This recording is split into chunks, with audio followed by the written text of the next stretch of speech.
Se eu te dissesse que existiu, sim, um urso na África, mas ele desapareceu completamente, você acreditaria? E se eu te contasse que, mesmo assim, hoje não existe nenhum urso vivendo nas florestas tropicais africanas, enquanto a América, a Europa e a Ásia estão cheias deles? Isso parece um erro da natureza. Mas, na verdade, é uma história de clima, competição, evolução, azar e oportunidades perdidas. Por que não existem ursos nas regiões tropicais da África? Por que não tem urso na floresta do Congo? Mas tem gorila, leão, leopardo, hienas, búfalos, hipopótamos e crocodilos. E mais estranho ainda, por que a África já teve um urso que vivia principalmente no norte do continente? E mesmo assim ele nunca dominou o coração verde da África, as florestas tropicais? Se você ficar comigo até o final, vai descobrir que a resposta passa por mudanças climáticas antigas, estratégias de sobrevivência, competição feroz e até pela forma como os ursos usam gordura para vencer o frio, algo que simplesmente não funciona do mesmo jeito num mundo quente e úmido como o das selvas africanas. Vamos começar quebrando uma primeira ilusão. Não é que a África seja um continente sem ursos, porque não dá para urso viver lá.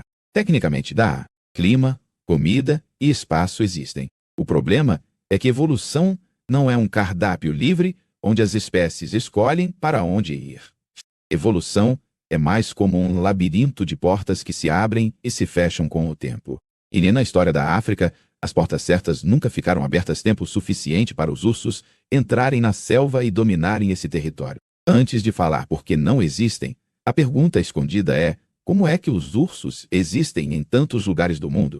Eles pularam justamente a África tropical? Vamos por partes. Primeiro, quem são os ursos de verdade? Quando a gente fala em urso, pensa logo em urso pardo, urso polar, urso negro, panda, e todos eles fazem parte de um grupo chamado Ursidae.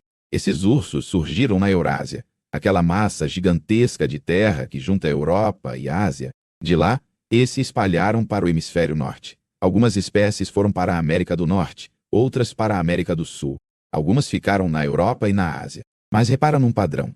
A maioria vive em climas temperados ou frios, em florestas de coníferas, tundras, montanhas, regiões onde o inverno aperta.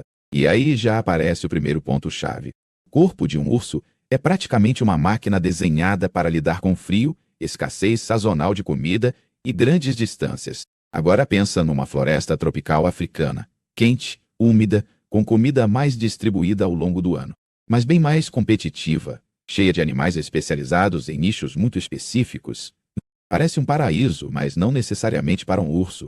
Só que falta um detalhe. A África já teve um urso, o urso do Atlas, também chamado de urso da Berbéria. Ele vivia nas montanhas do norte da África, especialmente no Marrocos, Argélia e Tunísia, nas cadeias de montanhas conhecidas como Atlas. Não é à toa que ele recebeu esse nome. Só que esse urso não vivia na África tropical. Ele estava em regiões montanhosas mais frias e temperadas, no extremo norte do continente, bem longe das florestas tropicais do Congo, por exemplo. Então, já temos uma pista. O único urso conhecido da África moderna não era um urso de selva quente, sim de montanhas mais frias, floresta temperada, com estações mais marcadas. Isso combina muito mais com o que os ursos já sabem fazer. Mas por que ele nunca desceu, atravessou o Saara, entrou na África subsaariana e colonizou as regiões tropicais? E mesmo antes disso, por que os ancestrais dos ursos, que circulavam entre Europa, Ásia e às vezes norte da África, nunca se estabeleceram nas regiões tropicais do continente? Para responder isso, a gente precisa abrir três grandes portas: clima, competição e história evolutiva. Vamos começar pelo clima e pelo corpo do urso. Pensa no urso polar. Ele é praticamente um tanque de gordura confiando em gelo, neve e focas para sobreviver.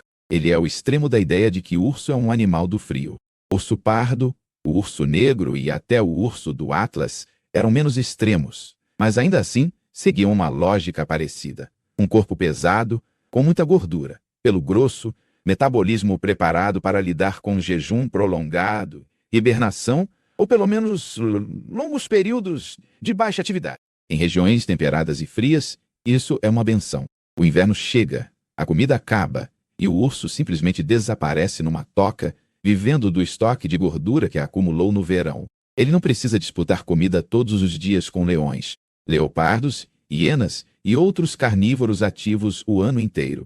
ele joga outro jogo, o jogo da energia armazenada. Agora imagina esse mesmo corpo, cheio de gordura, num ambiente quente e úmido como uma floresta tropical africana. A gordura, que no frio é proteção, no calor vira um problema. Dissipar calor num corpo grande já é difícil. Dissipar calor num corpo grande, coberto de pelo grosso e com uma camada generosa de gordura, é quase um castigo. Esses animais teriam que ficar inativos por longos períodos do dia, evitando o calor, e isso num ambiente onde predadores mais magros, mais adaptados e mais ágeis estão ativos o tempo todo. Os mamíferos grandes da floresta tropical africana, como gorilas, chimpanzés, leopardos, ocapis, antílopes de floresta, têm corpos ajustados a esse desafio. Menor espessura de gordura externa, formas de se refrescar, hábitos mais noturnos ou de sombra, estratégias compatíveis com um clima que não perdoa quem acumula calor demais. Um urso, do jeito que conhecemos, teria que passar por muitas mudanças para ficar competitivo naquele cenário. Agora, se você ainda está comigo, aqui vem uma das partes mais surpreendentes. Não é só o clima que barra o urso na África tropical, é o fato de que o tabuleiro da savana e da selva já está completamente ocupado por especialistas. Pensa na cadeia alimentar africana como um prédio onde todos os andares já estão com inquilinos antigos e poderosos. No andar dos superpredadores, temos leões, leopardos, chitas, hienas, cães selvagens, crocodilos nos rios. No andar dos onívoros fortes e oportunistas, temos babuínos, porcos do mato, mangustos e uma infinidade de outros animais. No andar dos grandes herbívoros, tem elefantes, búfalos, girafas, zebras, antílopes, rinocerontes, hipopótamos. Em muitos lugares, até os nichos noturnos estão ocupados por leopardos, hienas malhadas, hienas marrons, cervais, genetas, civetas. Agora entra um urso. Ele é um generalista. Come frutas, raízes, insetos, pequenos mamíferos, carniça e, se puder, até caça média. Isso funciona muito bem em lugares com menos competição de grandes predadores, como em florestas temperadas, montanhas da Ásia, regiões do norte da América. Na África tropical, ele teria que enfrentar leões de um lado, leopardos do outro, hienas disputando carniça, cães selvagens caçando em grupo e até grandes primatas mais inteligentes competindo por frutas, raízes e outros alimentos vegetais. A pergunta então deixa de ser: por que não tem urso na África tropical? E vira que vantagem um urso teria entrando nesse jogo tão competitivo? A resposta mais provável é quase nenhuma. E aqui entra outro detalhe ignorado. Os ursos são bons em ser generalistas em ambientes com sazonalidade bem definida, lugares onde o verão é abundante e o inverno é cruel. Assim, a estratégia deles é acumular gordura quando tem comida e sobreviver quando o ambiente entra em modo de escassez. Nas selvas tropicais africanas, a comida não deixa de existir completamente em nenhum período. Mas ela muda de forma, de local, de tipo. Muitos animais ali são super especializados em determinados recursos. Tem bicho especializado em comer folhas duras, outro em frutos de certas árvores, outro em formigas ou cupins de um tipo específico. O generalista grande e pesado acaba ficando sem um superpoder claro. Agora, se você reparar, a América do Sul também é tropical. E lá existe um urso. O urso de óculos, que vive nos Andes e em algumas florestas de altitude. Ele é um caso interessante. Mesmo sendo um urso de regiões ligadas a florestas montanhosas e úmidas, ele não é um urso típico de floresta tropical baixa, aquela densa, quente, encharcada, como a Amazônia mais profunda. Ele prefere altitudes, temperaturas mais amenas e vegetação específica, como florestas de neblina. Isso mostra que, mesmo quando os ursos se aproximam de regiões tropicais, eles tendem a ficar em áreas elevadas e menos quentes. Então, por que o urso não fez algo parecido na África, usando as montanhas no leste, como as montanhas do Rift, ou mesmo regiões mais altas próximas aos trópicos? Aí entra outro fator decisivo: a história evolutiva e geográfica. Os ursos surgiram fora da África. Seus ancestrais apareceram na Eurásia, em ambientes que variavam de florestas a regiões mais abertas, com invernos marcados. Esses ancestrais conseguiram cruzar pontes de terra e migrar para a América do Norte pelo Estreito de Bering. Quando o nível do mar estava mais baixo, de lá, alguns acabaram chegando na América do Sul. Mas, para chegarem na África tropical, eles teriam basicamente duas rotas principais. Pelo norte, atravessando o Mediterrâneo ou contornando-o pelo Oriente Médio, ou por conexões antigas entre Europa, Ásia e o norte da África. Em certas épocas passadas, quando o clima da Terra era diferente, haviam períodos em que o norte da África era mais úmido, com florestas e savanas ricas. Existem fósseis de ursos em regiões que hoje são áridas, mas que um dia foram mais verdes. O urso do Atlas provavelmente desceu dessas rotas, ocupando regiões montanhosas e florestadas do norte da África. Só que entre o norte fértil e a África tropical lá embaixo, existe uma barreira gigantesca, o Saara. O Saara não é só um deserto, ele é um muro ecológico. Para um animal grande, que depende de certa continuidade de recursos, atravessar esse tipo de ambiente hostil é uma missão quase impossível, a menos que o deserto desapareça por completo ou se transforme em savana por um longo período. E sim, o Saara já foi mais verde, várias vezes ao longo da história da Terra. Mas essas janelas de Saara verde tinham duração limitada. A própria África vivia alternando fases de florestas mais amplas com períodos de savana mais aberta. Para que um grupo de ursos saísse do norte, sobrevivesse a várias gerações viajando, se adaptasse a novos predadores, encontrasse nichos vagos e se estabilizasse nas florestas tropicais, seria preciso uma combinação muito específica de sorte, tempo e ausência de competidores. Nada disso aconteceu de forma favorável para eles. Se você ainda está aqui, esse é o momento em que tudo começa a se encaixar. Enquanto os ursos evoluíam suas estratégias no hemisfério norte, a África seguia um caminho próprio. Lá, outros animais ocuparam os papéis que, em outros continentes, poderiam ser parcialmente divididos com os ursos. Por exemplo, na África, a função de grande onívoro poderoso foi em parte ocupada por babuínos, porcos selvagens, e em certo momento da história, até pelos próprios humanos e seus ancestrais. A função de grande predador solitário e silencioso foi preenchida com maestria por leopardos. O papel de grande carniceiro oportunista ficou com as hienas. Grandes herbívoros encheram a paisagem, criando uma cadeia complexa de interações. Em muitos outros lugares do mundo, os ursos entraram como uma espécie de canivete suíço ecológico. Não tão especializados quanto um felino, não tão focados como um panda, mas capazes de comer de tudo, subir árvore, andar longas distâncias, enfrentar frio intenso, nadar, cavar. Eles entram onde outro grande mamífero não dominou completamente aquele nicho. Na África tropical, esse espaço livre simplesmente não existia na mesma forma. E sempre que o clima mudava, os moradores daquele prédio ecológico se adaptavam, migravam, reocupavam. Os ursos nunca tiveram a chance de ser os primeiros a se instalar. Agora, volta para o urso do Atlas. Ele representou a única linhagem de urso conhecida na África em tempos relativamente recentes. Esse urso ocupava um ambiente muito parecido com o que vemos em regiões montanhosas do Mediterrâneo. Florestas, clima mais ameno, invernos mais frios, verão quente, mas não tão úmido quanto uma floresta tropical. Ele provavelmente comia frutas, raízes, pequenos animais, talvez carniça, exatamente como outros ursos generalistas. O destino dele, porém, foi trágico e recente. Caça excessiva, perda de habitat, pressão humana crescente. Acredita-se que o urso do Atlas tenha sido extinto no século XIX, talvez até começo do século XX, ou seja, enquanto a gente já tinha ferrovias, armas de fogo e cidades crescendo. Esse foi o momento em que o último urso nativo da África provavelmente desapareceu. Percebe o contraste? O único urso da África não caiu porque a natureza o expulsou.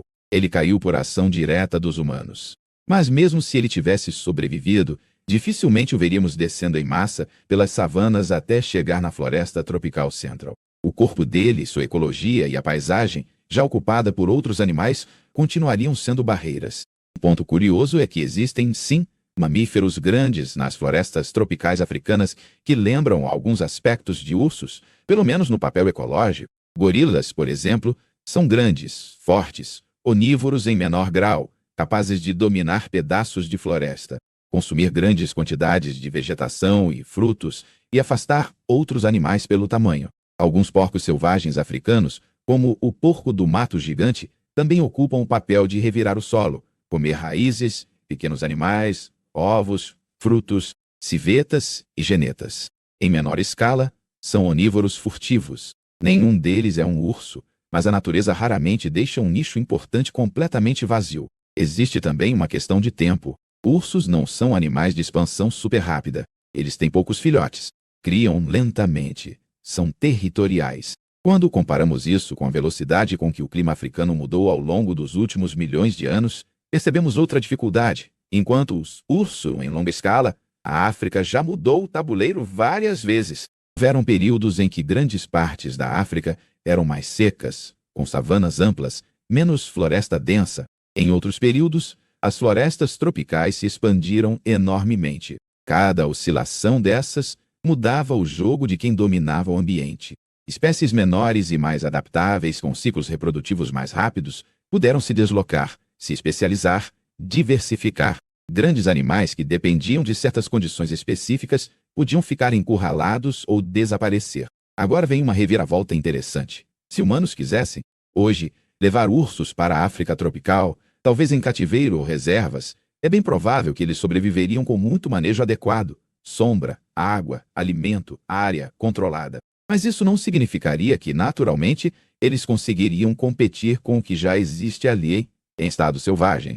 A diferença entre um animal existir artificialmente num ambiente e realmente fazer parte daquela história ecológica. E aqui entra um ponto psicológico quase invisível. A gente espera ver os mesmos animais em todos os lugares porque cresceram ouvindo nomes como leão, tigre, urso, lobo, como se fossem um pacote único de fauna grande do mundo. Só que, na realidade, cada continente tem sua própria linha do tempo, seus próprios acidentes de percurso, suas próprias conexões quebradas. A Austrália, por exemplo, não tem ursos nativos, mas tem coalas, e muita gente confunde com ursos, embora não sejam. A África tem primatas gigantes, felinos poderosos e uma diversidade de herbívoros imensa, mas não tem ursos. Isso não é falha, é consequência. Se você ainda está comigo, vamos juntar tudo em uma resposta clara. Mas agora, sabendo o que está por trás, não existem ursos nas regiões tropicais da África porque, primeiro, os ursos surgiram fora da África, principalmente na Eurásia, e as condições geográficas e climáticas nunca favoreceram de verdade uma migração sustentada para a África tropical. O Saara funcionou como um muro ecológico por longos períodos, e mesmo quando esse muro ficou mais baixo em épocas de clima úmido, o tempo não foi suficiente para que populações de ursos atravessassem, se estabelecessem e se adaptassem. Segundo, o corpo e o estilo de vida dos ursos são moldados para ambientes com forte sazonalidade, invernos marcados e necessidade de acumular gordura. Em florestas tropicais africanas, o desafio energético é outro: dissipar calor, lidar com competição muito intensa e explorar recursos que já são dominados por especialistas. A gordura que salva o urso do inverno vira peso morto e problema térmico no calor úmido. Terceiro, a África tropical nunca esteve vazia de grandes mamíferos. Quando poderia ter havido espaço para um animal generalista grande e onívoro, outros grupos já estavam lá: felinos, hienas, porcos selvagens, primatas, entre outros. Esses animais ocuparam nichos que, em outros continentes, foram divididos ou parcialmente tomados pelos ursos. A chegada tardia de um grupo como os ursos nesse cenário seria entrar num mercado lotado. Quarto, mesmo o único urso africano moderno, o urso do Atlas, ficou restrito ao norte do continente, em montanhas e florestas mais frias, longe da África tropical. Ele foi extinto principalmente pela ação humana, sem ter a chance de expandir sua distribuição. E mesmo se tivesse sobrevivido, as barreiras ecológicas e competitivas continuariam enormes. E por fim, há o fator acaso, que é mais poderoso do que parece. A evolução não trabalha com intenções, mas com possibilidades. Em outras circunstâncias, talvez um ancestral de urso tivesse entrado mais cedo na África, encontrado nichos livres, se adaptado ao calor, reduzido seu tamanho, perdido parte da pelagem e criado uma linhagem de urso tropical africano. Nada disso é biologicamente impossível. Mas não aconteceu. As portas que precisavam se alinhar nunca abriram ao mesmo tempo. Isso tudo nos leva a uma reflexão final. Cada vez que você olha para um mapa mundi e vê onde vivem certos animais, você não está vendo uma escolha simples da natureza. Você está vendo o resultado de milhões de anos de clima mudando, continentes se separando, desertos se formando, pontes de terra aparecendo e desaparecendo, espécies ganhando ou perdendo a corrida da adaptação. O fato de não haver ursos nas regiões tropicais da África não é falta. É a assinatura da história única desse continente. Agora, eu quero saber de você. Depois de ouvir essa história, qual outro animal você acha que poderia ter existido na África, mas nunca existiu por pura questão de história e acaso? Comenta aí qual espécie você quer ver analisada em outro vídeo. Se inscreve no canal se ainda não fez isso. E compartilhe esse vídeo com alguém que sempre imaginou um urso andando pela selva africana. Quem sabe a gente não muda a forma como essa pessoa enxerga o mapa da vida no nosso planeta.